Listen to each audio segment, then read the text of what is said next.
Yeah, this book, famous book, written by Carroll Quigley. Took me a long time to read the book. A definitive work on the world's power structure, tragedy and hope, to understand the minds that are shaping the world. Read this book that shapes their minds. There he is. The best president of my lifetime. I heard that call clarified by a professor I had named Carroll Quigley. I heard that call clarified by a professor I had named Carroll Quigley. President Bill Clinton. He said that in 1992 when he was running for president. The powers of financial capitalism had a far-reaching plan, nothing less than to create a world system of financial control in private hands, able to dominate the political system of each country and the economy as a whole. Carroll Quigley. He was the last of the great macro historians who traced the development of civilization with an awesome capability. Dr. Peter Krogh, Dean of the School of Foreign Service, Georgetown. So, that's one cover. That's the other cover. There we go. Here it is. Yeah, there it is. The Bank of International Settlements, Basel, Switzerland. But you didn't really spend a lot of time on that. Because one of the reasons that I read this book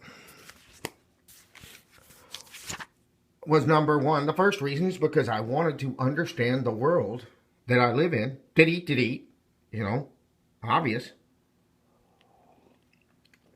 The other reason is all these,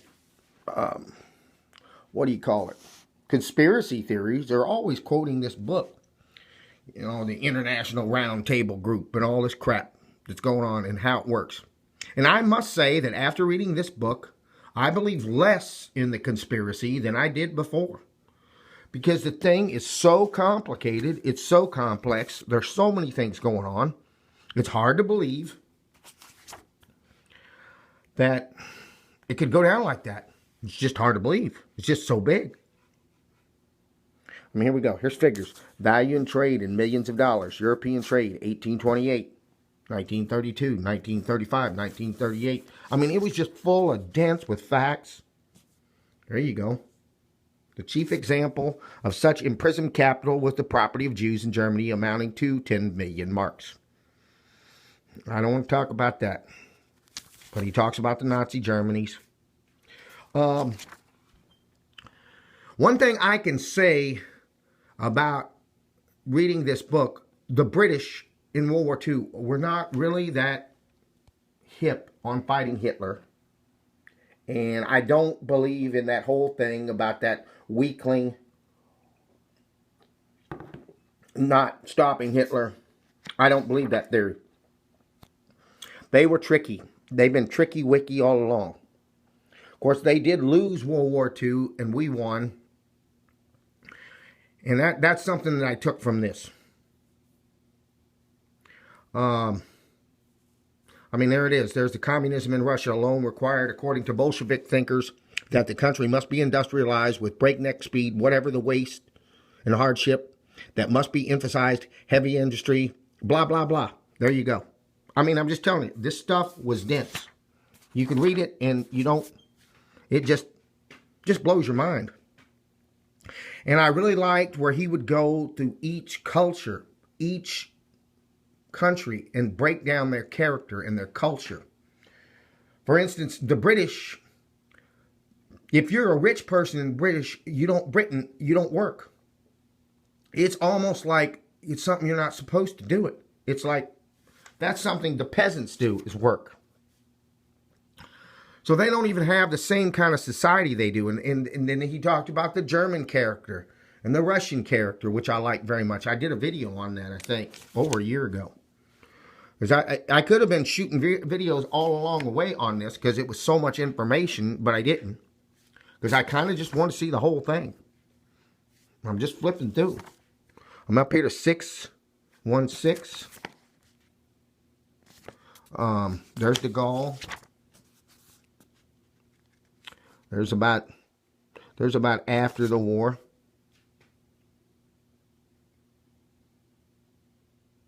Wow, here we go. I highlighted this. At some point in the campaign, a curious phenomenon appeared. Large numbers of anti-Stalinist Russians began to surrender to the Nazis. Most of them were Ukrainians.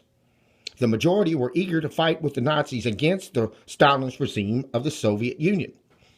If the Nazis had been willing to cooperate with this movement and to treat these deserters in a decent fashion, it is extremely likely that the flood of Russian deserters would have become an overwhelming torrent and the Moscow regime would have collapsed. Instead, the Nazis, led by Hitler, resolutely refused to adopt the role of liberator of the Slavs and instead insisted on playing the role of annihilator of the Slavs. The arrogant, sadistic, and racism of the Nazi system soon presented itself in the form of as hateful to the average Slav as Stalinism itself. The deserters who wished to fight with the Nazis against Stalin would have been welcomed by the German army officers, but their use in the fashion were generally discouraged and frequently forbidden by the Nazi political leaders such as Hitler or Himmler. I think that's very interesting.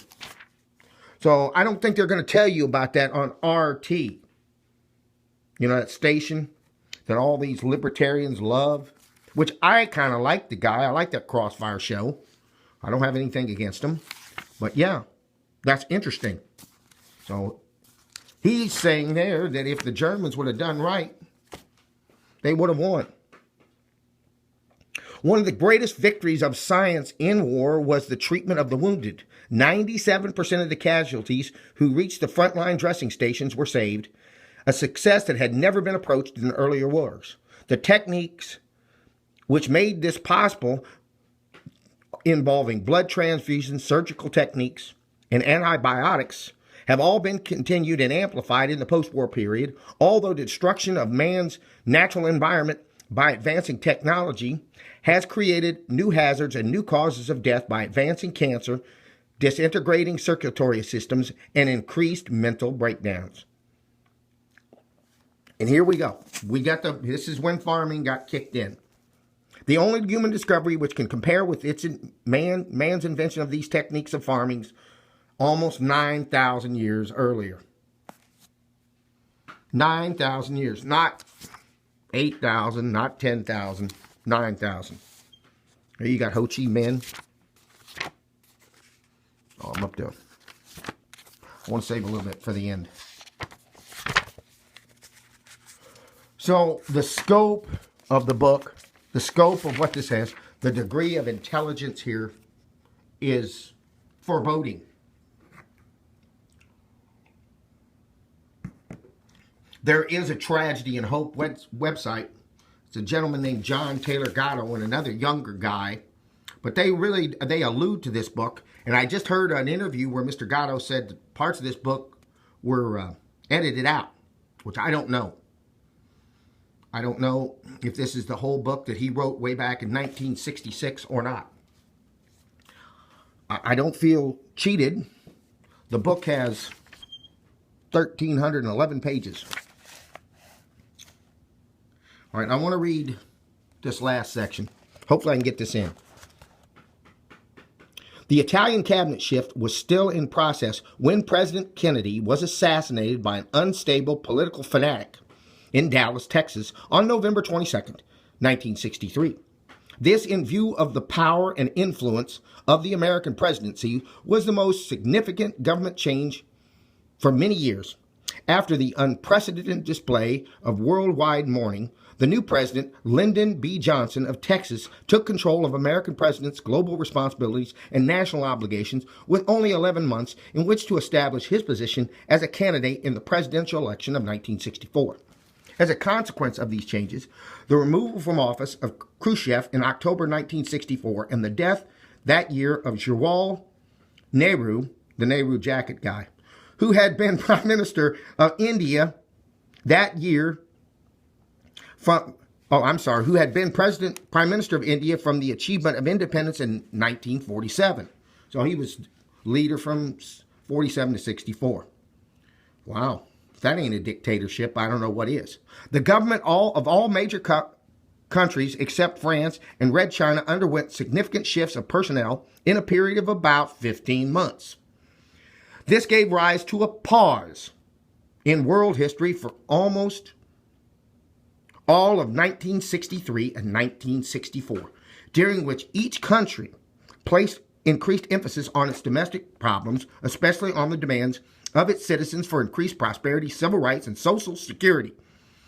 Since that same tendency became evident also in France and Red China, where the previous leaders continued in power, and the last 2 years covered by this book were years of hesitation, decreased world tension, and confused plans for future courses. Conclusion. If you're still with me, congratulations. Tragedy and hope. The tragedy of the period covered by this book is obvious, but the hope may seem dubious to many. Only the passages of time will show if the hope I seem to see in the future is actually there or is the result of misobservation and self-deception. The historian has difficulty distinguishing the features of the present and generally prefers to restrict his studies to the past, where the evidence is more freely available and where perspective helps him to interpret the evidence. Thus, the historian speaks with decreasing assurance about the nature and significance of events as they approach his own day. The time covered by this book seems to this historian to fall into three periods: the 19th century, from 1914 to about 1895, blah, blah, blah, blah, blah.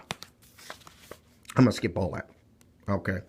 The events of the following 30 years from 1914 to 1945 shows the real nature of the preceding generation, its ignorance, complacency, and false values. Two terrible wars sandwiching a world economic depression revealed man's true inability to control his life by the 19th century's techniques of laissez-faire, materialism, competition, selfishness, nationalism, violence, and imperialism. These characteristics of the late 19th century life culminated in World War II, in which more than 50 million persons, 23 million of them in uniform, the rest civilians, were killed, most of them horrible deaths. The hope of the 20th century rests on its recognition that war and depression are man-made and needless.